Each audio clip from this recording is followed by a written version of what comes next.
Ya, Assalamualaikum warahmatullahi wabarakatuh. Kita ketemu di pertemuan kedua pekan ini. Ya. Untuk pekan ini nanti ada sedikit tugas ya yang harus kalian kerjakan. Itu sebagai pengendali absen juga. Jadi kalian tetap absen di sikadu masing-masing, namun nanti tugas ini dikerjakan silakan sebagai pengumpulan absen juga. Itu untuk itu langsung saja kita ke materi. Kita ke pertemuan kedua, yaitu kita akan bahas sejarah pemikiran ekonomi Islam ya. Jadi awal mula pemikiran ekonomi Islam. Saya slideshow terlebih dahulu. Ya, diawali dari masa Rasulullah ya. Seperti yang kita ketahui, Rasul itu memiliki jiwa pebisnis yang sangat eh, bagus dan sangat hebat ya. Jadi di periode Madinah itu menjadi tonggak awal pembangunan peradaban, salah satunya yaitu dengan kemandirian ekonomi. Dari karakter umum perekonomian pada masa itu adalah komitmennya itu tinggi pada etika dan norma, serta perhatian yang besar terhadap keadilan dan pemerataan kekayaan. Nah, ini sejak adanya Al-Quran turun ya. Jadi yang namanya etika, norma, pemerataan keadilan, kekayaan itu sangat benar-benar diperhatikan. Instrumen andalannya adalah mempersaudarakan kaum muhajirin dan ansor. Ya, serta melakukan hisbah dan mendirikan baitul mal. Jadi pada saat itu sudah ada yang namanya baitul mal. Nah, sejarah setelah itu ya ada beberapa pendapatan ya pada masa Rasulullah dari kaum muslim, ada zakat, usyur, wakaf, amla fadilah, nawawi, humus, sedekah dan lain sebagainya. Ini nanti kita akan bahas lebih lanjut ya. Ini sekedar awalan saja. Lalu dari non muslim ya ada jizyah, haraj dan usyur juga. Lalu umum, ini yang sifatnya umum, ada ghanimah, ada fa'i, ada uang tebusan, pinjaman dari kaum muslim dan non-muslim, dan hadiah dari pimpinan atau negara lain. Pemimpin ya atau negara lain. Jadi ini beberapa sumber-sumber pendapatan yang didapat kaum muslim pada masa Rasulullah.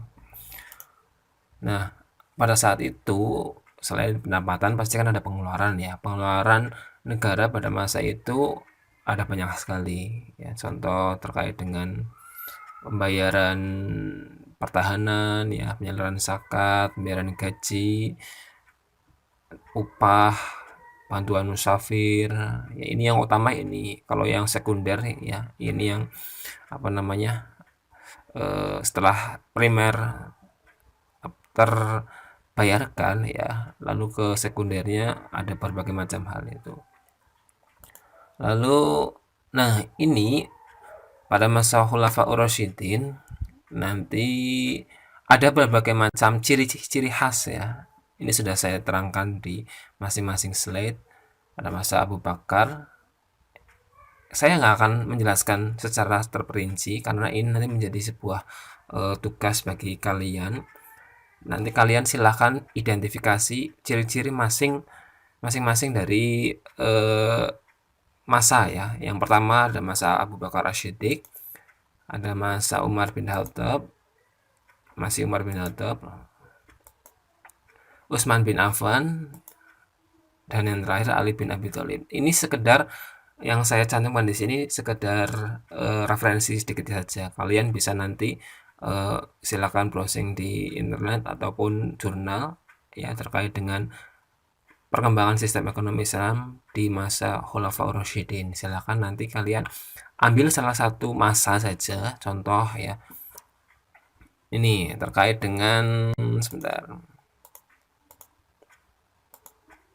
Nah, misal saya mengambil masa Umar bin Khattab.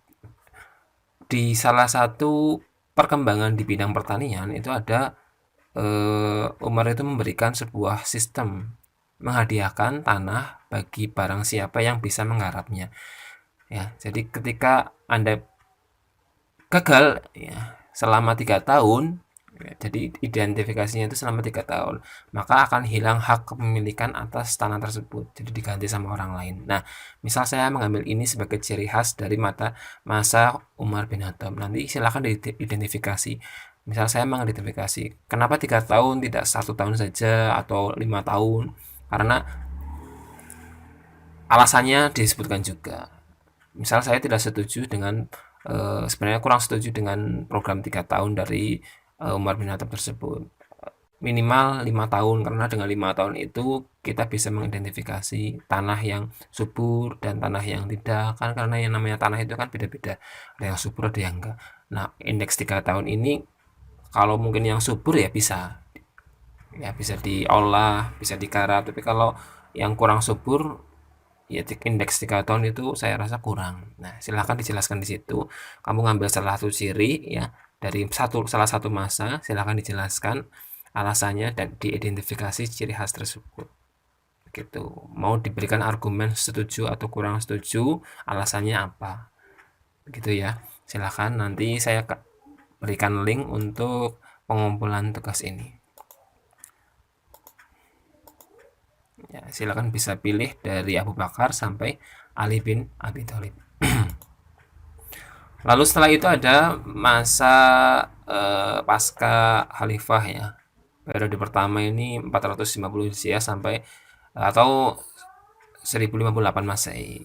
Ini dari beberapa pakar ya, mulai dari Abu Hanifah, karya-karyanya, ada Abu Yusuf dengan kitab Al-Harajnya, lalu ada Al-Syaibani dengan beberapa kitab yang dihasilkannya, lalu ada Abu Ubaid ya. Ini beberapa penulis buku yang memberikan pemikirannya di ekonomi Islam. Setiap penulis memiliki ciri khasnya masing-masing juga, namun silakan nanti bisa dibaca lebih lanjut di sini.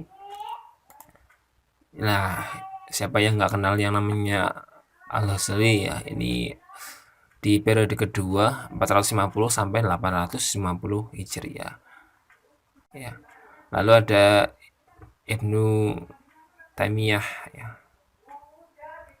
Lalu selanjutnya ada ini masih di periode kedua yaitu Ibnu Khaldun. Ini membuat sebuah karya buku yang judulnya itu Muqaddimah. Ini sangat kompleks sekali ya, mulai dari pembahasan teori nilai, bagian kerja, perdagangan internasional, hukum, ya sampai pembahasan mikroekonomi yang lain. Bahkan buku Muqaddimah ini ya dikomentari oleh mantan wakil rektor Al Azhar ya. Jadi karya Ibnu Khaldun ini mirip ya dengan karya Adam Smith. Ya, jadi apa namanya? Dari beberapa macam buku ya. Ini Muqaddimah ini sangat kompleks dan sangat luas membahas terkait dengan ekonomi Islam. Lalu periode ketiga ya 850 sampai 1350 Hijriah ada Syah Wailullah. Lalu ada Muhammad Iqbal. Ya, ini berbagai macam pola pemikir atau penulis ya yang membahas terkait dengan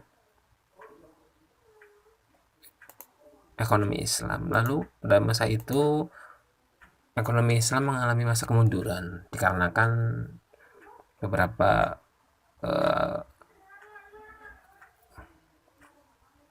yang pertama korupsi ya, korupsi dan dekadensi. Dekadensi ini itu penurunan moral dan korupsi, lalu semangat ijtihad ya atau semangat kesungguhan dari apa namanya muslim ya, ini mengalami penurunan. Nah, lalu kesadaran kembali ya, ini ada berbagai macam kegiatan ya, ada seminar, muktamar, pendirian lembaga-lembaga modern, pengajian ilmiah dan literatur. Ini ada beberapanya kegiatan ini menjadikan ekonomi Islam mulai merangkak naik lagi. Nah, ini mulai dari 1951 ya, ada beberapa macam muktamar yang membahas terkait riba, asuransi, ya, pemalsuan dan monopoli, pemikiran dan status sosial, perbankan Islam, dan seterusnya.